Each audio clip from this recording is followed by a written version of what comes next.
করা সম্ভব, কিন্তু সচেতন গড়ে তোলার জন্য সবাই সর্বতভাবে চেষ্টা করি। সবাইকে ধন্যবাদ, সবাইকে অসংখ্য ধন্যবাদ। দূষণ প্রতিরোধে সকলে একসাথে এখনই এই স্লোগানকে রেখে কৃতকর্মের ফলেই এই সমস্যাগুলো সৃষ্টি হয়েছে। একটা অপচনীয় দ্রব্য যা কখনোই নষ্ট হয় চলে যায় নানানভাবে খাদ্যচক্রের মাধ্যমে। এই দিনটি বিশ্বব্যাপী অত্যন্ত গুরুত্ব সহকারে পালিত হচ্ছে।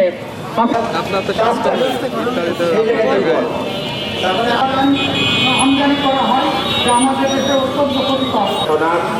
আয়োজিত আজকের এই মানববন্ধনে